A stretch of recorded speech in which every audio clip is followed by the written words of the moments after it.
नमस्कार, मैं हूँ आपके साथ हरीश पाराशर और आप सुन रहे हैं घुश्मेश्वर गाथा। शिवाड़ के भगवान शंकर के 12वें ज्योतिर्लिंग घुश्मेश्वर महादेव की गौरव गाथा। चलिए अब शुरुआत करते हैं घुश्मेश्वर गाथा पुस्तक के खंड 3 अध्याय के पहले चैप्टर से। शीर्षक है अष्टांग योग आधारित शिल्प। घुश्मेश्वर महादेव मंदिर गजनवी के आक्रमण के पहले निश्चित रूप से भव्य रहा होगा। मंदिर का जब पुनर्निर्माण हुआ और जो खुदाई हुई तो उसमें जो पुरावशेष मिले वो इसकी कहानी कहते हैं। जब मंडावर के तत्कालीन शासक शिववीर सिंह चौहान ने मौजूदा मंदिर का निर्माण कराया तब सिर्फ गर्भगृह, गणेश पोल और गर्भगृह के ठीक सामने सभागार बनाया गया था। ये सभागार 16 खंभों पर बनाया गया, इसीलिए इसे 9 चौकिया भी कहते हैं। 10वीं शताब्दी के स्थापत्य कला का ये मंदिर आदर्श नमूना है। समाधि प्रिय शिव से जुड़ाव योग बल से ही संभव माना जाता है, इसीलिए महादेव के इस मंदिर का जब निर्माण हुआ तो उसमें वास्तुकला के दौरान अष्टांग योग का भी पूरा ध्यान रखा गया। देवालय में प्रवेश के लिए जो सीढ़ियाँ बनी हुई हैं, पहली सीढ़ी से ही देव प्रतिमा का साक्षात्कार शुरू हो जाता है। वर्षों से शिवाड़ के घुश्मेश्वर महादेव मंदिर में भी प्रवेश के वक्त सबसे पहले श्रद्धालु पहली सीढ़ी को स्पर्श कर हाथ को अपने माथे से लगाते हैं। ये माना जाता है कि गोपुरम यानी मुख्य प्रवेश द्वार की पहली सीढ़ी पर ही घुश्मेश्वर महादेव के पैर चरण जिनको कह सकते हैं वो विराजमान है। पहले मंदिर के प्रवेश द्वार तक जाने वाली सीढ़ियाँ उन्हीं पत्थरों से बनी हुई थी जिन पत्थरों का इस्तेमाल इस मंदिर के पुनरुद्धार के वक्त मंडावर के राजा शिववीर सिंह चौहान के कार्यकाल में हुआ। लेकिन बाद में इन सीढ़ियों पर आरोली की इमारत के पत्थर जड़ दिए गए और जब मंदिर ट्रस्ट ने नवनिर्माण का काम हाथ में लिया तो मंदिर की इन सीढ़ियों पर मार्बल जड़वा दिया गया।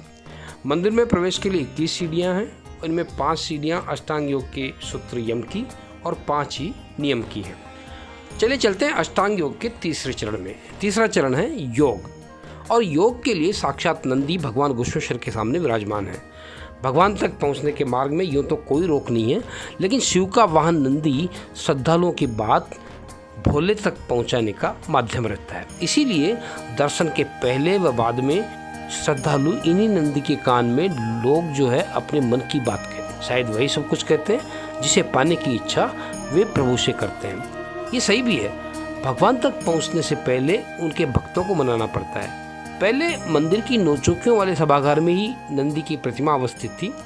श्रद्धालुओं को दर्शन में असुविधा नहीं हो इसलिए जहां आज मुख्य घंटा लगा हुआ है वहाँ से उस प्राचीन नंदी प्रतिमा को हटाकर अब खुले चौक में नंदी की विशाल प्रतिमा स्थापित कर दी गई है। घुश्मेश्वर की पूजा अर्चना के दौरान श्रद्धालु इसी नंदी के समय पर एकत्र होकर आरती करते हैं। चलिए अब योग के चौथे स्वरूप की आपको जानकारी देता हूँ। और प्राणायाम जो स्वरूप है योग का, उसकी मुद्रा में मंदिर परिसर में ही बजरंग बली विराजमान है।